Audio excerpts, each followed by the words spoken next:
Hello, my friend. I am so happy to have you today joining us for the pod. Today, we get to talk to Family Life's Ann and Dave Wilson. We are talking about moving from criticism to connection and speaking life over your spouse. This is such an important episode for everyone to be leaning into. I learned fresh new things. I was so excited to get to sit down with Ann and Dave right on the cusp of her new book. And it is so beautiful. It's a fun title too, but also pulls you in how to speak life to your husband when all you want to do is yell at him. And I'm sure there are guys who are also like, I also feel like I need this if I ever have that temptation on the other side. Or guys who are like, yes, please have my wife listen to this. So either way, I'm just excited for this truly heartwarming conversation. In fact, we discovered we had Michigan roots together as well. And I can't wait for you to hear about Dave and Ann. Some of you probably already know them. As you know, they're the hosts of the Family Life Pod and Family Life Radio. The whole Family Life family is huge. Wes and I have done Weekend to Remembers. I still do conferences, Bible studies through them over the years. They're the former co-founders of Kensington Church in Michigan, which when I was growing up, it was always Kensington is that mega church. So you're even going to get to hear about how as two sevens, they started this church. And also he was the Detroit Lions chaplain. It's so cool of a story. I can't wait to tell you that just how beautiful it is to talk to a couple when they can say, look, as much as we can do all this good helping of others, how are we at home? And I'm going to let them tell the story even more. But if you're struggling there, this is right where I want you to be. So stay right here.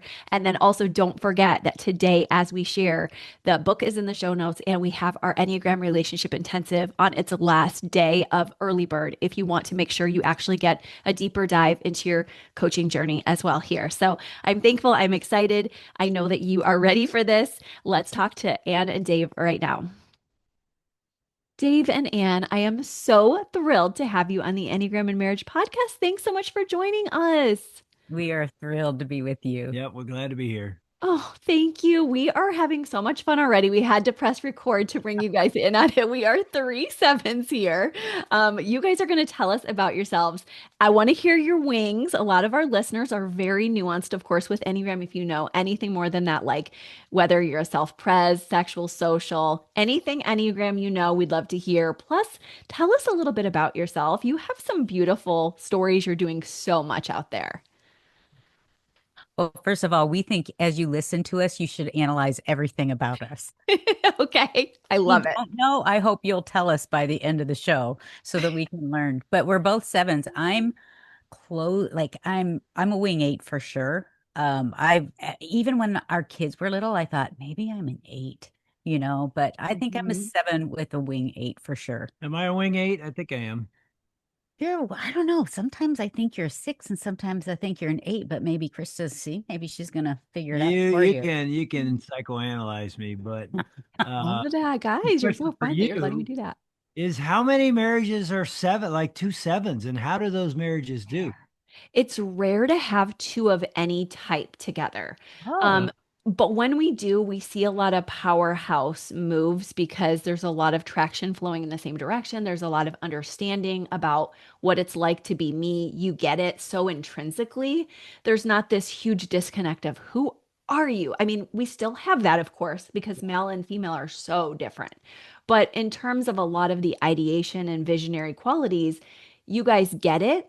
And you're also, as of course we mature as humans, as Christians, there's a desire to put others first and to be Christ-like. So sometimes it's like, okay, well, I just had my time doing something big and visionary. Okay, I can pause for a sec here and then let you do it. So I feel like those dynamics are something other couples may not get at all. Let me put it, for instance, somebody with a type 9 in a marriage, who's the peacemaker, as most of our listeners know, would be with a seven, for instance. Beautiful pairing, but there's this totally different energy. And it's like, why do you want to do that? I know that because my kids, one of them is a nine and another one has a nine arrow. And I'm we sure have a you guys nine have that. Okay. child. Yes. And exactly that same conversation has been going on many times. Why are you guys both why are you crazy? Why do you keep going all the time? Why aren't you slowing down? Yes. Yes, exactly. And I'm sure your nine slows you down, which is what happens in a marriage with a nine. And then the seven has to deal with their boredom. And so that's a good thing for them. But you guys bring other good things. So every pairing has its strength and every pairing has its shadow. So that's what I focus on versus the good and the bad pairings. But it's fascinating that you think you're both probably eight wings, which tells me more about how you rose up to such leadership. Tell everybody about your church history and your the Kensington piece as well as the Lions piece and family life. This is big. Yeah, do sevens just put too many things on their calendar? Because that's sort of our story. You Yeah, said we sure it. do. Yes, go on. And everyone has grace Different here because no thoughts. one's perfect. And also, God's using you so much still. Yeah, I mean, honestly, it used to be a joke. Ann used to say, Dave has five jobs, and I sort of Yeah. did. I mean, we came to Michigan after seminary way back in the 80s to be the Detroit Lions chaplain as a missionary. We weren't hired by the team, we're volunteer, but we were on staff with Athletes in Action, a branch of Crew. Yeah. And now we're the host of Family Life Today, which is Family Life, which is also a branch of Crew. So anyway, after 5 years of working with the Lions and meeting a guy, we started dreaming of starting a church. And we did. We started a church Wow. called Kensington in 1990 with 40 people, 43 to be Wow. exact, because you count everybody. Including all of our You children. know, We when counted. when you Wow. start a Yeah. church, it's like we got 43 people. And it's one of those crazy God stories where within Oh, 6 months we're at 1,000 and then 2,000 God. and 5,000 and then 10,000. It just Wow. it was out of our control. God did amazing things. At the height of our day, we were 14, 15,000 with eight campuses. And God bless. We really Yeah. saw, especially unchurched men. That was sort of what we were dreaming that we would reach. That was who Yeah. I was growing up. I didn't become a follower of Christ till Mm, my junior in college. So we sort of wanted to reach the guy who's turned off by Jesus, turned off by church. And God really, I mean, we were baptizing hundreds, thousands every year. It was just an mm, amazing run. Yeah. Yeah. mm. And then we ended up coming on staff with Family Life and we started doing the radio podcast. But all those years that we were doing the church, we also were still doing the Detroit Lions. I had a Bible study with the wives. Dave was with the guys. We had a couple study. So, I traveled with the team. I was on the sideline on game day. It was just looking back. I mean, we just ended that 4 or 5 years ago. I don't know how we did but both then we were also speaking at the Weekend Remember Marriage conferences for for family Family life. Life. Yeah. And I Wow. coach high school football. So when I say we had a lot of jobs, Yeah. and I think what happened, Krista, is that we ended up, Dave and I are both like, let's go do this. It's going to be fun. This is Gonna going to be change it. awesome. We're going Yeah. to change the world for Jesus. Yeah. But then when we started having kids, I really wanted to put all that energy into being with our kids. And I was still Mm, doing a lot of stuff part time, yeah. but I really focused on being home more.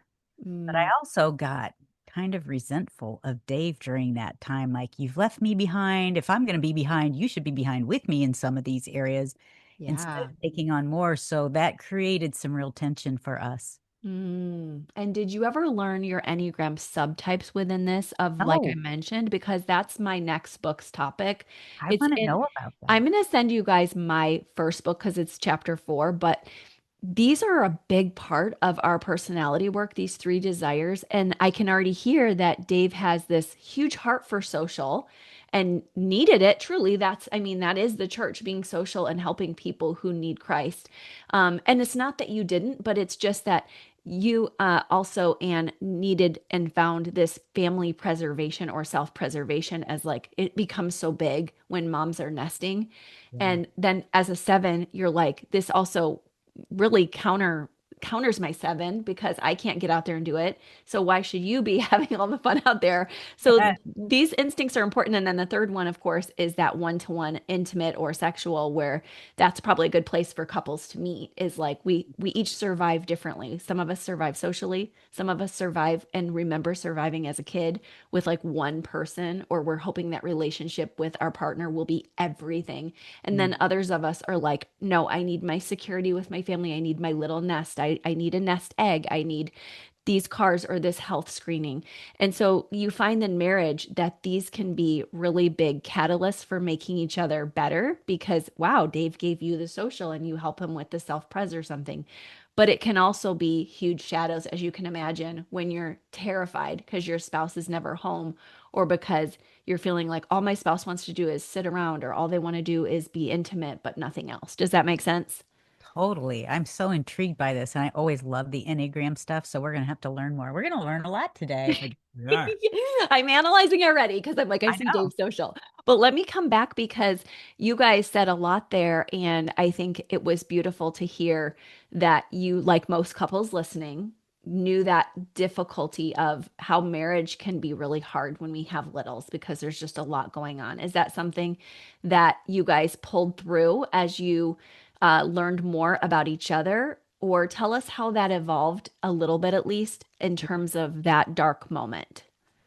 I mean, we wrote a book about it because it Yeah. was so rough. We almost lost the whole thing. Mm, And it was mm. really, you want to share it, hon? Our Yeah, 10-year I mean, it's a anniversary. long story, but Yeah. even as everything you just heard from our life, Yeah. if you're listening and watching, you're going, they were headed for a train wreck, didn't even Yeah. know it. Hmm. Um, Hmm. and I didn't, I also didn't piece together, not only am I a seven and I'm always running out to the party and creating parties and Yeah. enjoying life, Yeah. I also had woundedness from my family of origin where I was trying to find my significance in accomplishment. So, I had Mm. a mom and dad that were divorced when I was seven. They were both alcoholics. My dad had affairs. So it was just this Yeah. ugly family, existence back in the 60s when I was the only kid in my elementary school that didn't have a dad at home. So it was very rare then. And then my Hmm. little brother dies of leukemia Oh, I'm as so a little sorry. boy. Yeah. Anyway, and so, I'm an athlete. I got a college scholarship to play football, so I'm accomplishing all these things. And I didn't realize as we got married, I'm like, okay, we're good, right? Okay, I'm gonna go Yeah. prove Hmm. to the world that I'm significant. And then the church grows and that says you're good. Hmm. And so Hmm. I found myself really pouring myself into the job. Yeah. I wanted to be a great dad, especially because I Yeah. didn't have a great dad. So, but I Mm-hmm. was often not home. Yeah. And if you would ask me, at that time, as we're starting our church, which would have been our 10th year of marriage, Yeah. I would have told you our marriage is great. I really thought it was, and found Mm-hmm. out on our 10-year anniversary date, which is the Hmm. first couple chapters of vertical marriage, that when I tried to kiss Ann on the way home was sort of like, we've had this great night, great date. We celebrated how great our life has been in the last 10 years. She basically says, I've lost my feelings for you. So that's where I realized, and it was the first realization for me that, what? I mean, I was literally shocked. What do you, Right. we're great, right? And we're not Yeah. great. Oh my gosh, I want to hear more about this. I read this and you guys tell it so well here and there. I read it as well, but tell us, Anne, that must have taken so much courage for you to say and also terrified you even to say it. Obviously, it was crazy hard for him to hear it. Hmm. Well, and I think too, what we had discovered being married and as sevens, we didn't even talk about the Enneagram back then. I know it's been around a long time, but it wasn't, Yeah, nobody right. talked about it. No. And Dave was the classic seven, is avoiding conflict, Hmm. like Hmm. running from it. But I grew up in a family, my dad was probably an eight. Okay. And so I grew up in a family where we talked about everything. We had to talk about it, Mhm. and weren't allowed to leave the table until we talked about everything and resolved conflict. Wow. Interesting. So almost like a bit more enmeshed. I Yes. see a lot of sevens who have eight parents. I'm one of them who had an eight dad. I think a lot of people like you, Dave, also grew up with homes where there's an addiction. There's a lot of covering where you don't talk about things, you smooth it over. Is that how it was? Oh, 100%. Okay. And Yeah. We never So, talked about anything. Even my mm, brother's death was just, it happened oh, and we moved on, and it was yeah. like very Right. unhealthy. so I was home. He's Yeah. doing all these things, and I'm home with a two and a two. I think they were at that time 3 and 1 at our 10 Hmm. year anniversary. Wow. And I had been saying, like, we need to get ourselves together. We need to connect Yeah. emotionally. I need to know how you're doing, and I want you to see me. And Dave's like, yeah, yeah, yeah. It was Yeah. because, and I was tense with it, and I can get hot. And Hmm. so then after a while, I started to give up. And so I was angry at first. The anger turned to bitterness. The bitterness turned to resentment. And then the resentment basically turned to nothing. I don't even care that you're gone anymore because I'm done emotionally. I'm out. And so when he went to kiss me, what had happened was I wasn't even terrified. I just felt dead and empty inside and thinking Mm. like, Oh, I don't think we're going to make it. And so I wow. told him that I have nothing for you.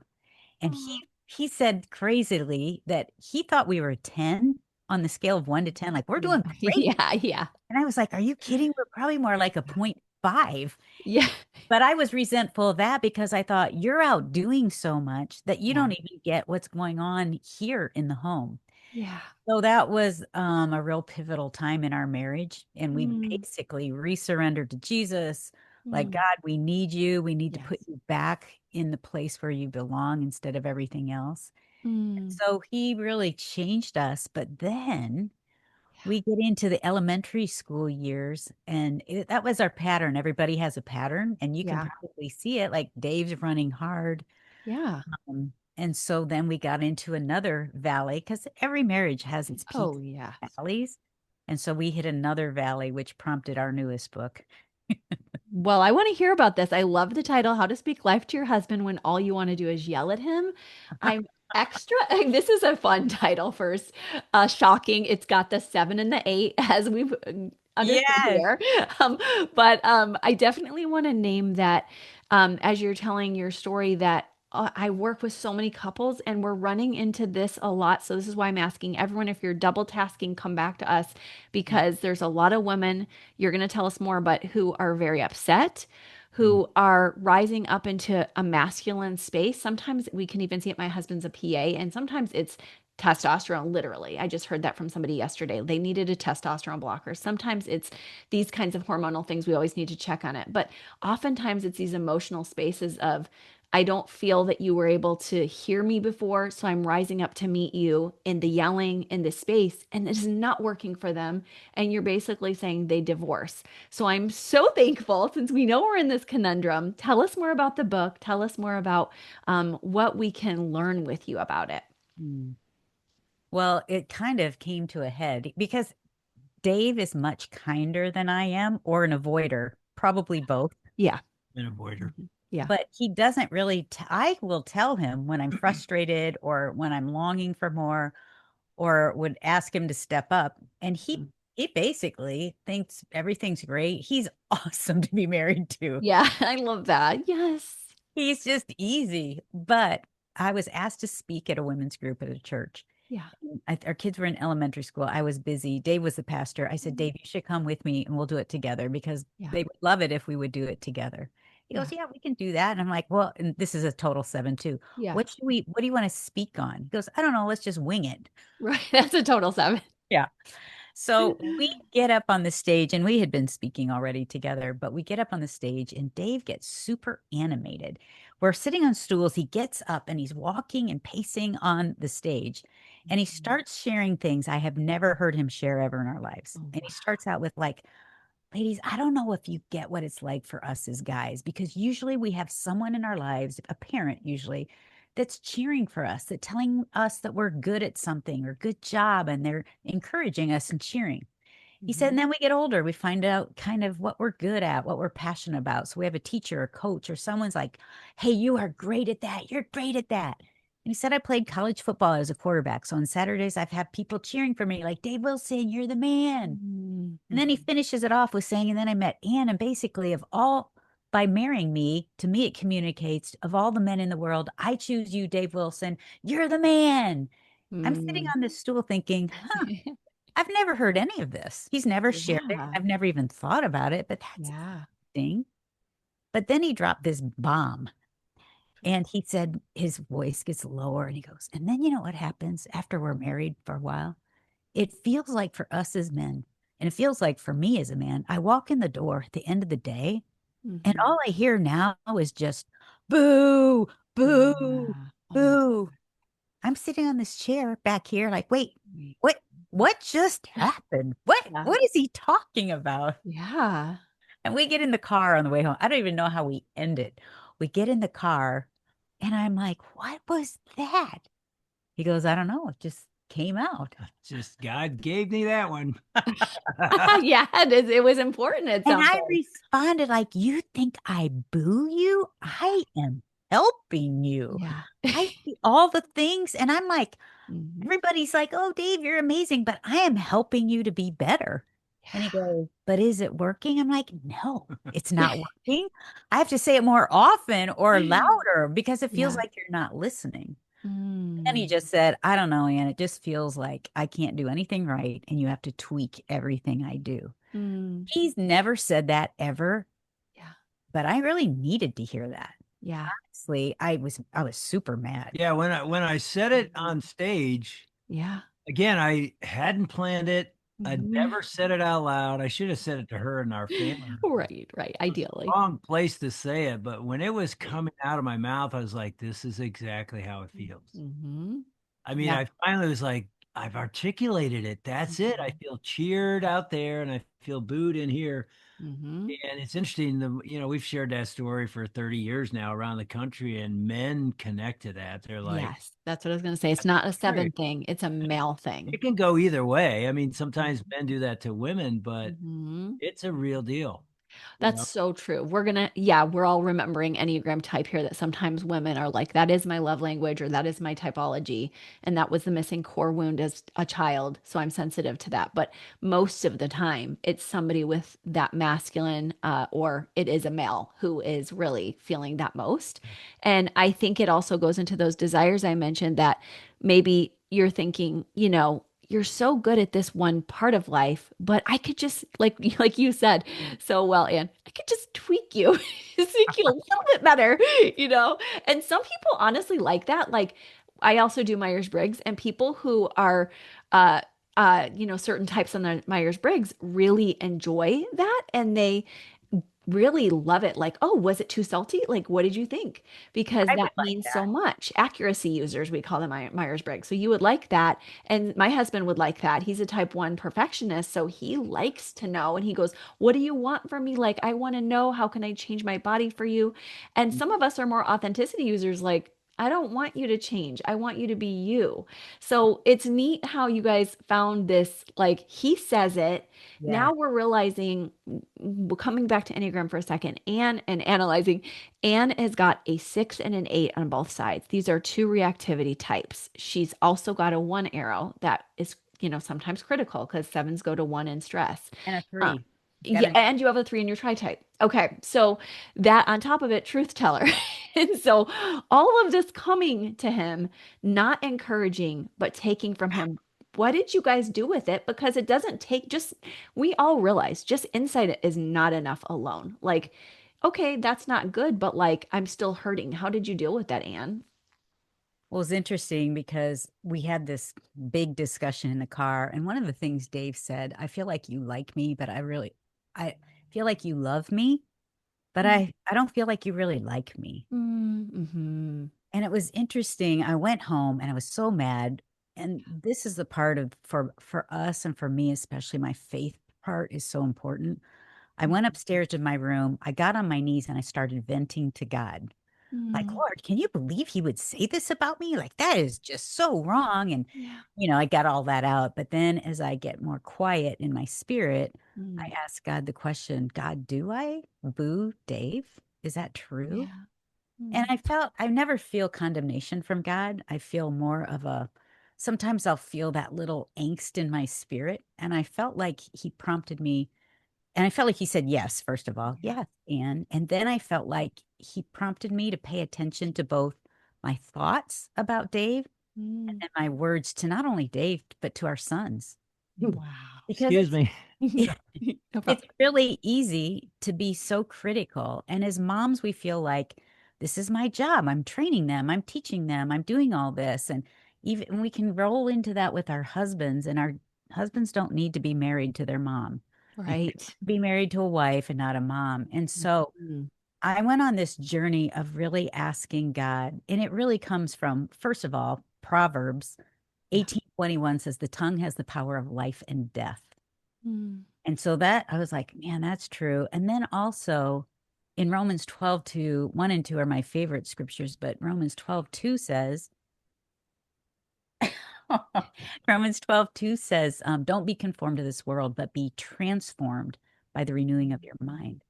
And Mm. so for me, I was like, God, I need to study this and figure it out. And that was the journey that I began of allowing God to transform my mind, because now it gets into neuroscience. Right. I was just thinking that, doing Yes. Siegel's Now work it's and like seeing it. changing those Mhm. those avenues that I was taking in my brain and reforming a new route.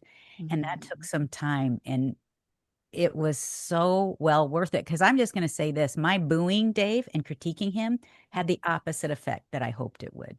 Oh my gosh, thank you for saying that because we always think it's gonna just bless them so much. But Dave, it did not bless you, did it? No, I mean, I didn't really realize it at the time, but two things were happening for me. One of the reasons I was so involved in ministry and jobs and away from the home was partly, we already talked about. I had this family of origin brokenness I'd never really processed. I'm going to prove to my dad, to Yeah. the world, I'm worthy, I'm valuable, I'm good. Yeah. So that was driving me. And then underneath it, I felt like often outside where I was doing ministry, I was getting cheered. They were saying good things like, "Hey, man, you're really good at this." And Hmm. so I was getting affirmation, and every man, and I'm sure women too, but especially men, we run like a magnet to affirmation. You Oh you affirm yeah. us, you've got us. That's how we're. I mean, it's just it lights us up. But because of that, because he's getting it, I'm thinking he doesn't need it for Yeah, me. Giving it all over the place. Like, why would I give it to him? And this is a very self-centered, That arrogant is thought. so Who interesting. cheers for me? Nobody. Mhm. No, that's just like sinful. Right. And I so see the type 8 there coming out fiercely. The justice fighter is like, absolutely not. There's not one more accolade coming your way. Right. But it sounds like the healthy part of the seven, and of course, more than any typology, just the Holy Spirit, like you said, spending time, Enneagram people would say, in your five space, which we all know is a beautiful gift to a seven to come back into their introverted space, take some time and quiet time with the Lord. But either way, in that time, you realize coming to him with joy and affirmation is going to bless him so much more. And I've learned that through like my couples and all my study and communications. Like when we think we're going to help somebody by giving them critiques, it almost never does because they come No. back defensively. But when we say, I loved what I saw here, can I see more of this? It was so beautiful. It's like encouraging or fun stuff where you're like, I loved that. I cheerlead for you now. Did you find both of you that when she started to move into that space, things really did pick up? oh, changed everything. Oh my And she didn't do it in a week or a month, but over God. a Yes. slow Mm. journey, Hmm. she started literally the book title, Speaking Life. Mm. And they weren't lies. It wasn't like she's making up I stuff. can't lie. I can't like I see Yeah. that. women have said, we want me to be just a fake Hollywood actress. Yeah. My what I say to them is no, but pray this prayer. This is what I did. Mhm. God, show me the greatness in Dave.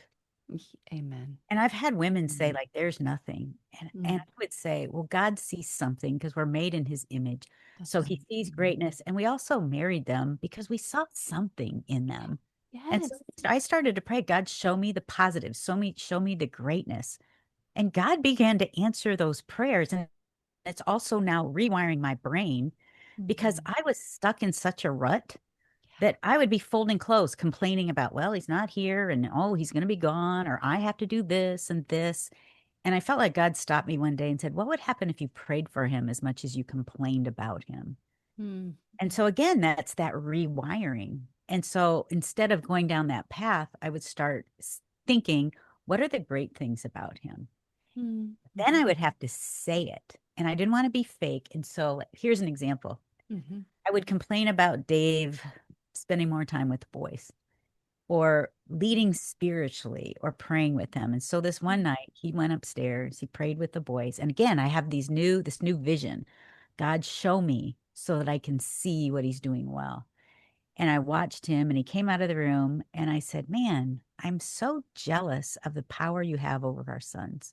Mm. He said, what do you mean? I said, I go in there, I'm with them and pray with them, and it's bedlam and chaos. But you go in there and it's like you don't say as many words, but your words are weighty and the boys cling to him. there's a real power that you carry with them. And I wasn't being fake. I really saw it. And Yeah. all I did was say it. Mm. I mean, we're sitting in used to be a bedroom.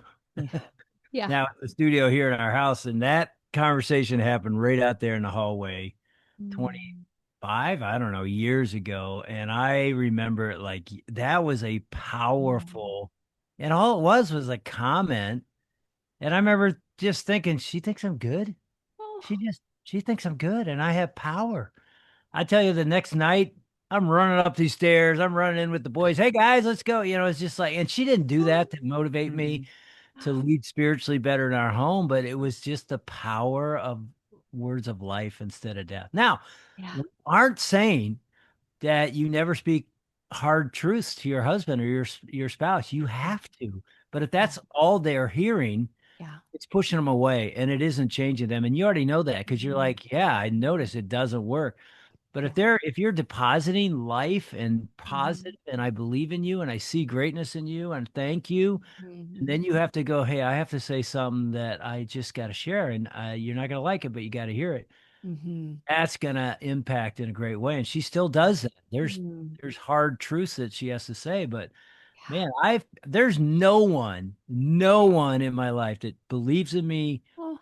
and cheers me more than this woman right here. It is a 180, and that's Mhm. been for decades now. I run home. You Gosh. run home Oh. to that. It's like nobody cheers me like my own wife does. And that's a healthy, Mhm. thriving marriage, and that's what we all want. Mhm. Mm. Oh my goodness. Now we're desperate for this book. This is so good. And you said something so key before we wrap up. Just you said that when you really do know how to affirm and you know how to obviously go to God and find that if you can't get to it otherwise, because sometimes we just can't and we need that pause with God, we need to follow the affirmations up with the truth. We can't just stuff. And you learned that through growing up too, right, Dave? Like, of course that's not what you're saying. And I'm glad you mentioned that just in case people haven't heard other episodes here where we do talk about what to do. Because we usually recommend that you, of course, have amazing tools and Bible and all of these things, but that you also take time when you're having your weekly or monthly meeting to truly uplift for a while first. I was just telling a client about this. Like, not like I like your hair and that was a good steak last night or something, but 5 minutes each to really build them up. And our nervous systems truly regulate, especially if you've also started with prayer even before, but just quiet to yourself, then 5 minutes of building each other up. Then it's so different when you come in with, here's what I really need to say, because your spouse feels so safe and secure that it's not a rejection and we're not enabling attachment wounds. So thank you for giving us that reminder. We still sometimes have to say the thing, right? Yeah. And I think too, what I learned to do, because I'm very much a verbal processor. If I think it, I say it. And what I've Mhm. learned to do is ask God these questions. God, should I say it? Mm, When should I say it? If he gives me the green light, when should I say it? How should I say it? interesting. And I started putting this into practice. And Dave was going to bed one night, super late. He'd preached, he'd been on the Lions sideline, super tired. And he just casually got into bed and he said, man, I've been getting a lot of critiques on my sermons lately. Mhm, mhm, And I am so embarrassed to say this, but in my head, here's what I thought. Well, mhm. if you would spend more time studying the scriptures, I think your Yeah, sermons would be better. I thought that yeah. would be super helpful. I would have said that back in the day. Mhm. So Right. I didn't. And I said, God, should I say it? No. Mm, God, should I say anything? In James, it says, if any of you lacks wisdom, let him ask of God who gives mhm, generously. So, mhm, God, should I say anything? And this is the thought that I feel like he gave me. And I said, man, I can't imagine what it's like to be you. You have mhm. thousands of people dependent on your walk with God. What Yeah. a weighty thing that must be to carry. Mm. And then there was just silence. And then he pulled me over and he whispers in my ear, you are my life. Oh. And what if I had said, if you just get into word more, just, I was amazed because that Pick was, them when they're down. Yeah. yeah, it wasn't natural. But Mhm. if you take the time to say, God, should I say it? Mm. Should I say it? When should I say it? And in some ways, even as I remember that, I didn't think, hey, I'm gonna pull her over and say, you are my life. I just did. It was spontaneous. and it illustrates. And I think Mhm. it's the core of Anne's book. And I write at the end of each chapter, sort of like, hey, ladies, It's the best part. I love what you here's a write. man or Yes. a husband's perspective. But I think the big idea in the book is women, wives, you have power. Yeah. God Mm, has given you influence in a powerful way. Because if somebody comes up to me at church and says, hey, that was amazing or whatever, I smile and say, thank you. Or you're amazing. I think, thanks. But I'm inside, I'm going, you don't know me. yeah. You knew the negatives in my Mhm. life. You wouldn't be saying Yeah. that. But this woman knows Knows. all of that. And she still is saying, Mm, you're amazing. That's why it's so powerful. It's like, lady, you understand. God mm, has given you power and you can Mhm. destroy him or mm. you can build him up. And I know you're thinking he doesn't deserve it. He hasn't earned it. I'm just telling you, I have become a better man when Anne believed in me. Mm. I didn't even believe in myself. I Mhm. initially was like, I'm not as good as you're saying I am. And then I was like, I want to be the man she says I am. And I got better. You want to change your man? Speak life, not death. That's how God wired us. It Yeah. will impact and draw out the greatness that's in there. One way you can say it is if you put a crown on your man, he becomes a king. Mm. Mm. And that's sort of how God's made the human spirit. And even the Enneagram works that way, Yeah. is when you Yeah. speak powerful Right. truths that are life giving, it draws out life. Well, and I'll end with this scripture in Proverbs 16:24 says, Mm. gracious words are a honeycomb, Mm. sweet to the soul and healing to the bones. Mm. Isn't that good? Mm. Oh, that's so good. Mm. And this is just, I know this is going to be a fan favorite episode because this is what everyone here needs. Everyone here needs to know, how can I have a better marriage? And it's been laid out for you guys today to encourage you. And you guys have had some awesome reviews already. Tell us something you've heard from somebody who was encouraged by the book, too. Well, you can follow us on it's Dave Ann without an E, so ANN, Dave Ann Wilson on Instagram or Facebook. Yeah, I got a direct message while we were recording this podcast. I don't know Wow. this woman, but she's married to a military guy, and she says, "I'm reading your book. I'm crying as I read it because I've torn him down."